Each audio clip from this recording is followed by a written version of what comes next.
We see a world that we can help build that looks a lot like the continuation of the 70s. Building bases on the moon, building cars that can fly. The West has forgotten how to build great things. We want to enable people in hardware to stand atop the shoulders of giants and build upon the tribal knowledge that has been so tediously accrued on the shop floor.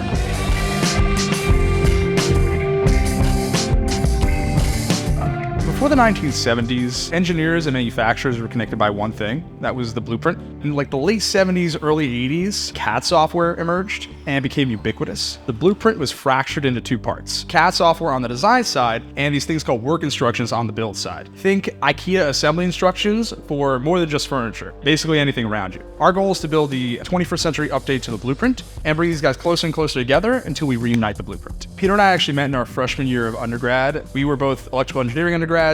Turns out, we lived like 5 minutes away from each other and went to neighboring high schools. Yeah. I used to come to his high school actually because we both did mathletes and compete against his school of mathletes. So Peter in college was the guy that kids from MIT would ask to do their homework for them.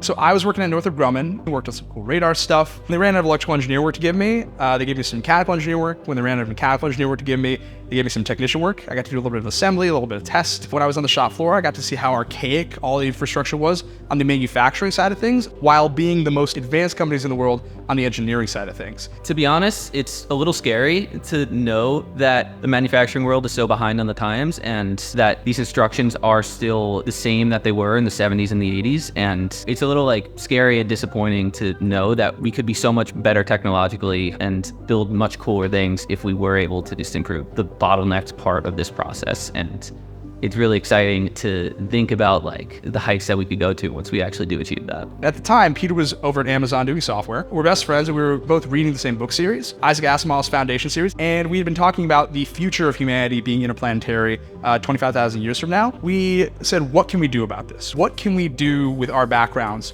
to change the way humanity builds and send humanity to the stars? So we originally set out to build our own factory. We were basically trying to build a robotic assembly facility for aerospace systems at scale. We spent 9 months talking to 90 different aerospace companies, and they all said, the factory is cool, but that software you have under the hood that's generalizing all the planning of the assembly steps, that would be game-changing for us right now. Can we have that software? After a little while, we decided, maybe it's a little bit of a better place to start.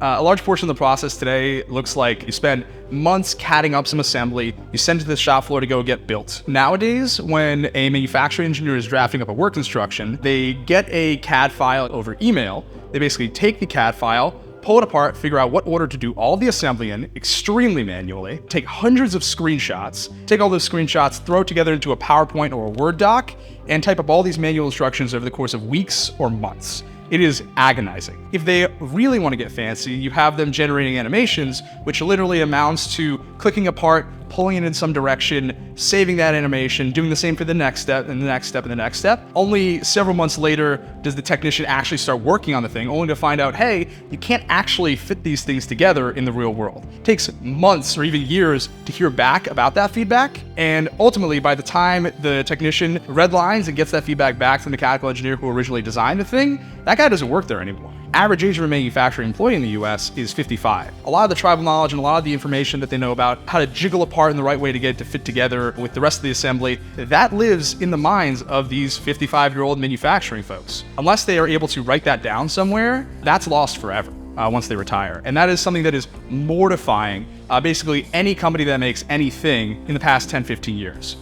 With our software BuildOS, it's a different story. Take your CAD file, you drop it into BuildOS. We do a ton of computational geometry and physics simulation to figure out what order to do all the assembly in, and then automate the generation of 80 to 90% of your instructions for you. And the remaining 10 or 20% that we don't automate, that's all the tribal knowledge, rule of thumb information like grease this or Loctite that or torque this bolt to this spec. We basically allow manufacturing engineers to take all that tribal knowledge and semantically associate it with specific components over time. We end up learning from those little bits of information and eating away at that little bit of 20% into 15, into 10, into 5%. A neat little thing about BuildOS is that it serves as a platform to contextualize all that information in the design process. And so over time, these companies will not lose all of that information. You basically leverage the work instruction to aggregate a ton of tribal knowledge and utilize that to basically bring all this manufacturability information back into the design process. So this is the instruction page of BuildOS. You can basically just click through, you see each step. All the animations are automatically generated for you, figured out what order to do all the assembly. You can kind of see the lever, and then a washer, and then a nut, and then these two parts come on. You can kind of see we figured out what order to do all the assembly for you, and then we handed it to you, the manufacturing engineer, to basically let you do the last mile of tweaks. You can then also start to like annotate stuff up here. You can sort of like draw on top of this. It's sort of like a 2D pane on top of your manipulatable 3D environment. I would say the focus right now is just building out more features for customers to love our software even more. In particular, one of the main things that they've been requesting are like integrations with other CAD softwares. We're also adding a lot more automation in terms of generating the more contextually relevant parts of these assembly instructions. So using the fact that we have fasteners for nuts or bolts or cubes or something, informing the assembly instructions with that, as well as generating more valuable text for the instructions. So instead of add part 5 to the assembly, it would be like screw the M4 bolt into the M4 nut. So like generating those instructions more automatically with some more machine learning tools that we're planning on building out soon. What's your favorite and least favorite part about working together? I have a twin brother, and working with Peter feels a lot like that. We get into very spirited debates. I would say that's probably my favorite part about working with Phil is the Yeah. debates that we get into with each other. The least favorite part is he doesn't leave me the alone. We work very well together because we are in a lot of ways opposites. I am very much like, we've got to do all these things, like here's the grand vision. And Peter is like very meticulous about executing. We complement each other very, very well because in a lot of ways we're polar opposites.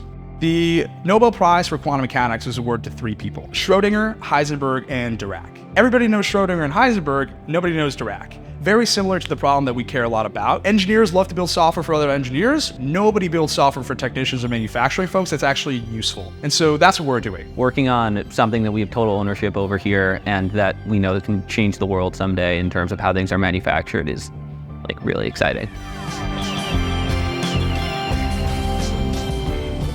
I think what Phil and Peter are building with Dirac is amazing. And it's hard. It's not like an easy thing. On S3, we're kind of getting away from featuring software products unless they're really hard and deep. And this is what Dirac is. And its effect over time could completely re-revolutionize the American industrial base. Since it's 2024, and this is the first episode of the year, I have a few New Year's resolutions I'm going to start trying. One of them is to read one book every week for the entire year.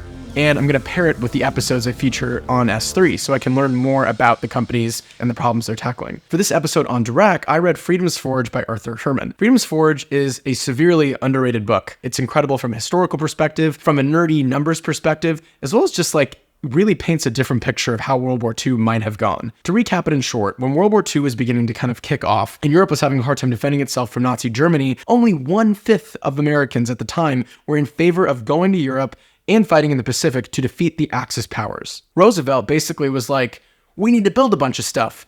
And he tapped one guy, Bill Knudsen, to go and revitalize America's ability to manufacture stuff for war. And how did they approach it? They approach it through private business. Capitalism can get a bad rap a lot of the times, which sometimes maybe that's fair. But the amount of innovation that has come from capitalism and come from the amazing technological advancements that small companies that eventually turn into big companies make is what moves and changes the world. The guy who revitalized the American manufacturing base back in World War II, his name was Bill Knudsen, and there's this quote from the book that I like. Progress is only made when fear is overcome by curiosity. Meeting the Dirac guys in person and getting to film with them, they live and breathe this stuff. And it's true, the West has fallen behind, but it's young and ambitious people like Phil and Peter at Dirac and their team who are building products to say, hey, America's not dead, manufacturing's not dead, innovation's not dead, and we can continue to build and make amazing things in the world and in this country. I'll see you next week, and as always, don't forget to keep on building the future.